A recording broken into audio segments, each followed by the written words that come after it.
Hi friends, welcome back. Modi या नेहरू, कौन है असली डिक्टेटर?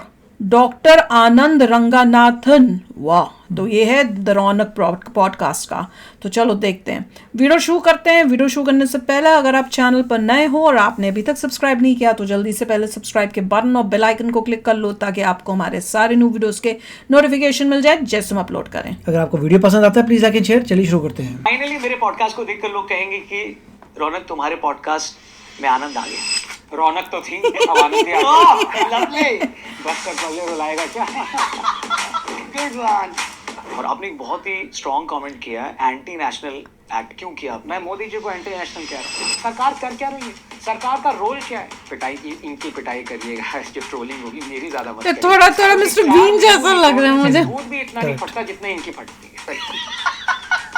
यूपीएससी की कोचिंग करते हैं दिव्य कार्ती कुछ हैं, कोच हैं विकास दिव्य। जी। कोविड का प्रकोप चल रहा था जब लोगों के पास ऑक्सीजन नहीं थी, दिल्ली वाले मर रहे थे डेल्टा वेव में। केजरीवाल जी अपना 50 करोड़ खर्च करके अपना शीश महल बना रहे थे। क्या आत्मा जेल में है? वो जेल में नहीं है, प्लीज ठीक हुई। अरे केजरीवाल की आत्मा जेल में, वो खुद जेल में नहीं। डेमोक्रेसी खतरे में नहीं आएगी। मतलब लोग बार बार मोदी को क्यों वोट कर रहे हैं भाई? क्योंकि लोगों को ये दिख रहा है democracy is in danger ever since we became a democracy. तो ये लोग कहते हैं हाय मोदी आ जाएगा इस बार तो कॉन्स्टिट्यूशन चेंज कर। अरे भाई, constitution needs to be change. का एक सेक्शन है जो अगर मोदी की गलती भी है तो उन पर ये इल्जाम लगता है कि वो नहीं दिखाता है, उसके ऊपर डिटेल में बात नहीं करता, वैसी चर्चा नहीं करता जैसी शायद हो सकता है केजरीवाल पे कर रहे हो, राहुल गांधी पे कर रहे हो। वो अलग बात है कि अब जैसे बहुत सारे मेरे राइटिंग के मित्र मुझसे गुस्सा हो गए थे जब मैंने कहा कि ये बीजेपी वॉशिंग मशीन नहीं है वॉशिंग, तो वो खुश हो। मैंने कहा धोबी घाट बन गया। ये प्रोमो का पीस दे दिया कि आपको पॉलिटिक्स मैं तो ऐसे इंटरप्रेट करूं। बिल्कुल भरोसा। क्या उस प्रेस कॉन्फ्रेंस में किसी ने राहुल से पूछा? नहीं पूछा तो तुम भी सबसे बड़े दलाल हो भाई। सॉरी, भावनाओं में बह गया था। क्या हो सबसे बड़े? क्या हो? गधे हो? तो ना, देश चुनौतियों से नहीं, हाँ किसी और चीज से जूझ रहा है। कि 20 जनरेशन ने वहां पे बाबरी मस्जिद देखी, 21वीं जनरेशन वहाँ पे राम टेम्पल देखे। ये इसके लिए 21वीं जनरेशन बड़ी। जैसे मैंने कहा ना, लेफ्ट विंग ये they are not anti national, they love their nation China. तो ऐसी बात, ये 2 सेकंड लगे। मैंने बोला ये क्या बोल दिया भाई। ध्यान से सुनिएगा दोस्तों। डॉक्टर आनंद रंगनाथन जी ने जवाहरलाल नेहरू को आजाद भारत का सबसे बड़ा डिक्टेटर बोला है, क्योंकि लोगों को फैक्ट्स चाहिए। ये सब लिबरल चचा जी ने किया। पेड़ कट करो भाई।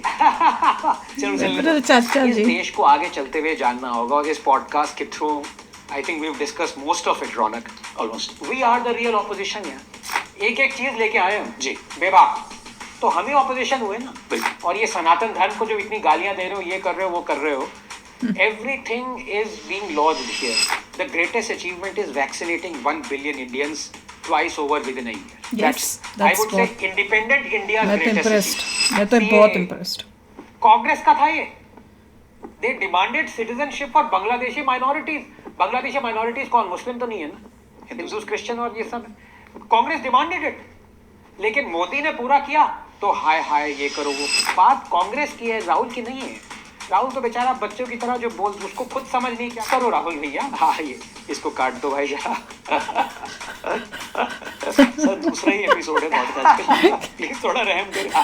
गरीब जनता कैमरे के उस साइड भी बैठी है। फोन सर वापस लीजिए। कितना कुछ काटने को बोल रहा था ज्यादा। आज तो गए तुम जेल में गए। मैं ये कहाँ आ गया? मैंने ये किसको बुलाया? अब मैं ये जब इसको एडिट कर रहा हूँ ना तो मैं सोचूंगा इसमें क्या रखूँ। डाल देना, देखते हैं, गालियां पड़ेंगी, सह लेंगे थोड़ा। सह लेंगे पार्टनर। दोस्तों नमस्कार। गालियां सोचते रहे तो फिर सच कौन बोलेगा? हम तो नहीं करते परवाह। और आपको आज के एपिसोड में मैं एक ऐसे शख्स से मिलवाने वाला हूँ जिन्होंने अकेले 15-20 लोगों का टैलेंट खा लिया है। ये एक जाने माने साइंटिस्ट हैं, टीवी डिबेट्स का फेमस चेहरा भी है, ट्विटर पर सबसे ज्यादा थ्रेड्स चलाने का रिकॉर्ड भी इन्हीं के नाम पर है। और इनकी जो सबसे बड़ी पहचान है वो ये है कि ये बर्नॉल के होलसेल डिस्ट्रीब्यूटर हैं। क्योंकि अपनी बातों से जितना इन्होंने दुनिया की जलाई है उतना कोई क्या ही जलाएगा। तो जोरदार तालियों से स्वागत He's a करिए, वेलकम scientist. कीजिए ये क्या है ना, लेखक, scientist है। Scientist, professor, political commentator, social media के एक बहुत ही शानदार influencer. I think I like that, the guy. मुझे पसंद आया। 30 सेकंड से ज्यादा पहली बार वाले देख रहे हैं। डॉक्टर आनंद रंगनाथन। हाय रौनक, देखा इंस्टेंटली आप- पता चल जाता, जज कर लेते हैं मेरे को बंदा पसंद आ रहा है नहीं आ रहा है, इसमें वैसे गप्पा आपने नहीं जो है। जो बोला था मैंने अगर इतने कॉम्प्लीमेंट्स में से 2% मेरी बीवी भी मुझे दे दे मेरी जिंदगी सुधर जाए। Good one. पर आपने जैसा बोला था ना, मैंने ठीक वही मैं बोला। तो पापा को भी बोलूंगी देखना को, he'll enjoy। हाँ, काटने पड़ेंगे, थोड़ी ओवर एक्टिंग कर ली। बट वेलकम, बहुत बहुत शुक्रिया Thank आप you. पॉडकास्ट पर आए। Thank you very much. बहुत सारी बात आपसे करेंगे। सो फाइनली मेरे पॉडकास्ट को देखकर लोग कहेंगे कि रौनक तुम्हारे पॉडकास्ट में आनंद आ गया। रौनक तो थी, अब आनंद भी आ गया। अरे वाह। सो मजा आ रहा और है, एक बार सवाल इससे पहले मैं पूछूं, सबसे पहला सवाल जो मेरे जहन में आता है वो देश की अर्थव्यवस्था को लेकर आता है, इकोनॉमी को लेकर आता है। $3.5 ट्रिलियन की इकोनॉमी हमारी होगी लगभग, फिर भी हम डेवलपिंग कंट्री की लिस्ट में ही आते हैं। ऑफ कोर्स डेवलप्ड नेशन बनने के लिए ऐसी कौन सी चीजें Per हैं capita जो होना अभी भी चाहिए। हम नहीं कर पा रहे हैं और करेंगे तो उस दिशा में जल्दी आगे बढ़ेंगे? बहुत ही अच्छा, और पहला सवाल ही इतना डिफिकल्ट पूछ लिया रौनक। आगे आप मुझे घबराहट हो रही है कि अगले 1 घंटा कैसे बीतेगा। नहीं, बट बहुत ही पर्टिनेंट सवाल है ये। इंग्लिश में बात करूँ तो चलेगा? बिल्कुल चलेगा, दौड़ेगा। देखिए, हमारे जितने भी इकोनॉमिक पैरामीटर्स हैं, मैं इकोनॉमी का ये एक्सपर्ट तो हिंदी में बात करें फिर इंग्लिश में कहना। इकोनॉमिक पैरामीटर्स स्टॉक मार्केट अगर आप देखें, BSE Stock Sensex market, 75,000 cross कर गया पहली बार। वो दिल्ली वाले इंग्लिश में बोलते हमने हैं। तो यही लगा हिंदी है। इन्फ्लेशन देखें 4.9% है, 2014 में 10 to 11% हुआ करता था। FDI देखें आप, फॉरेक्स देखें 650 billion, index of industrial production 4 month high, vehicle sales highest ever 4.1 million, GST collection second highest ever. So सारे पैरामीटर्स जो हैं, GDP per capita is 3.1% last year. Man चाहे कोई दे कुछ आर भी looking in the right direction. लेकिन फिर भी थोड़ी सी मन में वो होती है कि यार, जैसे आपने कहा 3 ट्रिलियन 3.2 ट्रिलियन इकोनॉमी जितनी भी है, लेकिन GDP पर कैपिटा तो उतना ही है। What matters is not GDP, यही बोलते हैं ना, वही बोला। That is the reality, that's a fact है। $1,000 है। It's not PPP fiction. अगर आप ले GDP पर कैपिटा तो That's it. नियरली डबल हो गया है पिछले 10 सालों में। Yes. It has to be more than $10,000. 400 something हुआ रुपीज। चाइना 13 है, मानते नहीं उसे। आपका सवाल ये कहता है कि और क्या करना चाहिए कि हम अभी भी डेवलपिंग, मतलब जब से होश संभाला है तब से India as a developing country पढ़ते आ रहे हैं। अभी भी वही पढ़ रहे हैं। मैं 50 का हो गया हूँ, 55 के हैं, सीधे वही पढ़ते जाओ। सॉरी डबल हो गया पीपीपी की तरह। PPP की तरह।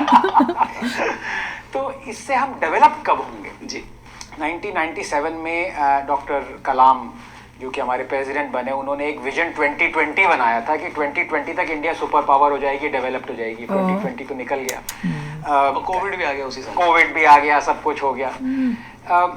मुझे लगता है इसका कारण बहुत सिंपल है कि हम लोग कंफ्यूज्ड हैं। लोग कंफ्यूज्ड हो फिर भी चल जाता है, लेकिन अगर सरकारें कंफ्यूज्ड हो वो डेवस्टेटिंग होता है। ओके, मुझे लगता है हमारी सरकारें कंफ्यूज्ड हैं कि उनका रोल क्या है। सबसे ज्यादा इकोनॉमिक पैरामीटर्स पे ठीक डायरेक्शन में भागने के लिए हम चल रहे हैं, भागने के लिए हमें ये कंफ्यूजन हटानी होगी सरकारों से। लोग कंफ्यूज हो फिर भी इतना फर्क नहीं पड़ता, they can be directed.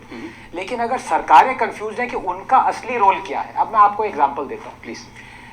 One thing that endeared me to Narendra Modi ji 2013 में उन्होंने ये कहा था कि a government has no business to be in business.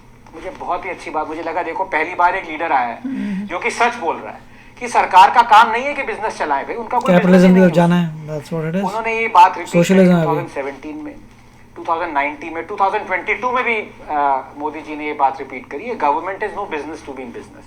Unfortunately पिछले 10 सालों में all that his government is done is to be in the business of running business. We have to help. क्या ये रोल होना चाहिए सरकार का? अब मैं आपको बताता हूँ। करण भसीन एक बहुत ही अपकमिंग ब्रिलियंट यंग इकोनॉमिस्ट है, उनके साथ मिलके हमने टैबुलेट किया कि हमारे देश में कितने पब्लिक सेक्टर यूनिट्स हैं, स्टेट और सेंट्रल। जी, 1830 हमारे पास पब्लिक सेक्टर PSUs हैं, 400 उसमें से नॉन फंक्शनल है। हमारी बजट का लाखों करोड़ों रुपया, इनफैक्ट 2-3 साल पहले 21% of our annual allocated budget allowance जो निर्मला जी देती हैं हर साल, अब तो बढ़ गया है 40-45 लाख करोड़ हो गया है, पहले 29-30 लाख करोड़ था। 21% उसका इन PSUs को तरफ जाता था। कैपिटल इन्फ्यूजन ले लीजिए, कुछ सैलरीज ले लीजिए, कुछ भी ले लीजिए। 400 नॉन फंक्शनल है। क्या ये सरकार का काम है? आपके NPAs ले लीजिए बैंक का, आपने राइट ऑफ किए 14 लाख करोड़ राइट ऑफ किए, लोन्स किए। सरकार का ये रोल नहीं है। अब मैं वेलफेयर स्टेट के अगेंस्ट बिल्कुल नहीं हूँ। अगर हमारे देश में वेलफेयरिज्म ना हो तो लाखों लोग, मतलब tens of millions would be wiped out. ऐसा नहीं होना चाहिए। सरकार का रोल है कि हेल्थ सब्सिडाइज करे, एजुकेशन, टॉयलेट्स बनाए, ये सब रोल सरकार का है, मैं मानता हूँ, because we are a growing economy, we are a developing country. अगर कोविड के टाइम में रौनक जी 80 करोड़ लोगों को फ्री खाना नहीं दिया होता 3 साल तक, तो कितने मिलियंस लोग मर गए होते, वाइप आउट हो गए। तो लेकिन मैं ये कहना चाहता हूँ कि welfare is only possible in a capitalist economy. You have to generate money in order to spend it. Socialism, socialist economy, you cannot do socialism in a socialist setup, और वही हो रहा है हमारे यहाँ। अब मैं आपसे सवाल पूछूंगा जो मैं बहुत लोगों से पूछता हूँ, मुझे उसका आंसर नहीं मिला, आप शायद दे दें कि आप बताइए पिछले 75 सालों में जब से हम इंडिपेंडेंट हुए हैं, एक पॉलिसी बता दीजिए गवर्नमेंट की that has helped economy and businesses most.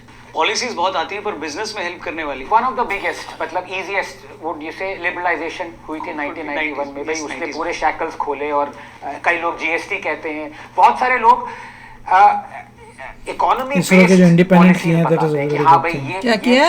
ये खुला इसरो ने जो अलाउ किया इंडिपेंडेंट सैटेलाइट्स बनाओ। मेरे जहन में सबसे जरूरी, सबसे इंपॉर्टेंट पॉलिसी, एक पॉलिसी, वो थी मिड डे मील स्कीम।